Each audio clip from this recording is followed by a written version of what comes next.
Hi guys! Ngayong araw nga pala ay may pupuntahan kaming dalawa ni Buyok na isang espesyal na tao at ito nga pala yung regalo namin sa kanya, isang simpleng cake. Alas 2 ng hapon nga daw ang simula ng birthday kaya naman eto't nagmamadalian na nga ako sa pagligo dahil medyo late na nga rin dumating yung cake at malapit na nga rin magsimula yung birthday. Hindi na nga pala ako tumawid ng bayan at iniutos ko na nga lang ang pagbili nitong cake dahil iisa lang naman ang sasadyain doonan. Natutulog nga ang aking Buyok dyan at ginising ko pa nga siya dahil mahigit alas 2 na nga ng hapon ng mga oras na yan. Ito nga palang espesyal na tao na pupuntahan namin ay talagang napakabibo, masayahin at napakalambing. 18 taong kaarawan nga pala niya ngayong araw kaya naman eto treregaluhan nga natin siya ng kahit simpleng cake lamang. Alam niyo ba mga mare, ang dami nga po nag-sponsor sa kanya dahil marami nga rin pong natutuwa sa batang ito. Siya nga pala si Ariana at siya nga po yung may birthday ngayon mga mare at pare at talagang natutuwa po ako sa kanya. Hindi ako sa'yo, cake. Anong sasabihin mo? Thank you. Thank you. Thank you.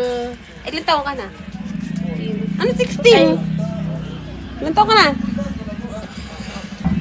18.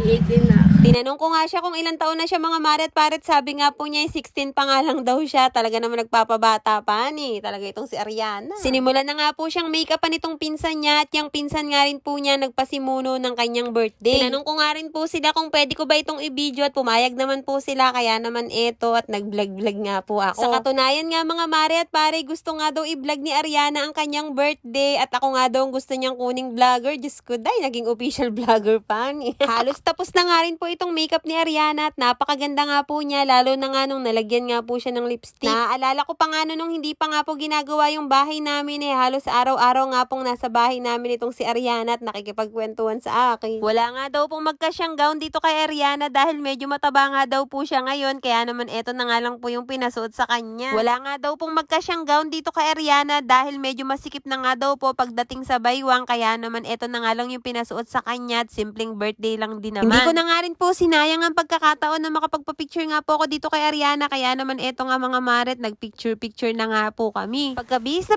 nga po nitong si Ariana ay ibinigay ko na po agad sa kanya yung cake na regalo ko at eto tuwang-tuwa nga po si Ariana. Baka naman pwedeng pabati nga po si Ariana ng happy 18th birthday Ariana sa comment section para naman matuwa po siya. May cellphone na daw po kasi siyang magagamit dahil binigyan nga po siya ng kanyang papa. Hindi ko na nga po naantay yung birthday ni Ariana mga maret, umuwi na nga po ako agad dahil medyo nagugutom na nga daw po itong aming baby Malik store. Pagka-uwi ko nga sa bahay mga mare at pare, nagpalit lamang ako ng damit at pagkatapos ay pinadede ko na nga rin po itong aming baby. Ngayon nga lang ulit ako makakapag-update sa aming bahay dahil alam nyo naman mga mare na nanganak nga ako kaya naman natigil nga po ang pagpapagawa. Yung last nga na update ko dito sa aming bahay, wala pang ang bakal yung taas na paglalagyan nga ng yero pero ngayon nga mga mare nakakabit na at si Buyok nga lang at yung kumpare niya yung gumawa niyan. Marunong din naman si Buyok gumawa niyan mga mare dahil ginagawa nga po siyang helper nung kumpare niya kaya naman natuto na nga rin po siya. At syempre mas nakatipid nga po kami sa labor dahil isa na nga lang po yung kailangan naming bayaran. At kung napanood nyo nga po yung vlog namin nung nakaraan, nag-canvas nga po kami ng yero kaya naman etot na i-deliver na nga rin po sa amin. Kulay puti nga rin po yung napili naming yero dahil sabi nga po nila hindi nga daw po mainit yung kulay puting yero sa bahay. 20 pirasong yero nga pala itong binili namin at 0.5 na nga rin po yung kapal tapos 18 nga po yung haba at sa bangka na nga rin po namin ito isinakay. Pinagkasya nga po ito lahat ni Buyok sa bangka namin mga mare at pare at mabuti na lang talaga at nakauwi nga po sila dito sa isla ng maayos. Tigib na tigib nga daw po sila pauwi dito sa isla at mabuti na lang talaga at kasamahan nga po niya ang tatay kaya naman may katulong nga po siya sa bangka. Hindi nga po mawarian ng aking Buyok kung paano isasampay itong mga yero doon sa taas ng aming bahay kaya naman eto't pinadaan nga muna dito sa bubong ng mga nanay. Isang putol nga lang sanang bibili naming yero mga mare at pare kaso nga lang ay hindi po kasya dito sa dadaanan namin dahil bangkipot nga po ng daan dito. Tatlo nga po itong naghahakot ng yerot, dalawa naman po yung nasa bubong ng mga nanay at isa na nga po doon ang aking Buyok. Grabe mga mare at pare, habang tumatagal nga mas pamahal nga ng pamahal yung mga kailangang bilhin dito sa pinapagawa naming bahay. At marami nga po nagsasabi na mas mahal pa nga daw kapag ka nasa finishing stage na, just good. Pero kagaya nga po ng sinabi namin ni Buyok ay utay-utay lamang ang pagpapagawa namin ng bahay at kapag ka mayroon ay di tuloy at kapag ka naman wala ay di tigilan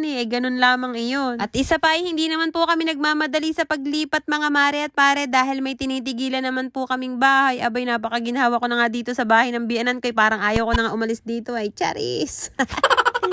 Sino ba naman kasi ang may sabi na kapag ka may 100,000 kayo, makapagpapagawa ka na nga ng bahay? Diyos ko, day. Iba na talaga ang panahon ngayon mga mare at pare, at napakamahal lang nga ng mga bilihin. At sabi nga kung gusto mo ngang ma-stress, magpagawa ka daw ng bahay. Lalo na nga po dito sa amin sa isla, talaga namang napagkakamahal nga po magpagawa ng bahay, at talaga namang dumodoble nga po ang presyo ng mga materyales. Biruin nyo mga mare at pare, hani, aarkila ka ng bangka. Di bali sana kung may sarili kang bangka, di makakamenos ka. Tapos kukuha ka nga ng ilang tao para maghakot nga mula doon sa pretil sa bayan papunta nga po dito sa isla. Pagkababa naman po ng mga materyales sa bangka dito sa isla, ay iba pa nga po ang bayad sa bangka at iba pa nga rin po ang bayad ng mga hakot papunta nga po dito sa aming bahay. Akala nga namin gagabihin sila paghahakot mga mare at pare, pero maliwanag pa nga nang sila ay matapos, kaya naman eto at nagkainan na nga ng hapunan. Nagluto nga lang ng adobong manok ang nanay, tapos nagprito ng tuyo at ng itlog dahil may atsara pa nga kami hanggang ngayon. Kaya naman kung nakarating nga po kayo hanggang dito sa dulot, kung nagustuhan nyo nga po itong video na to, ay baka naman pa-heart at pa-share, at syempre pa-follow na rin po. Yun lang mga mare, maraming salamat sa panonood, and see you on my next vlog. Bye!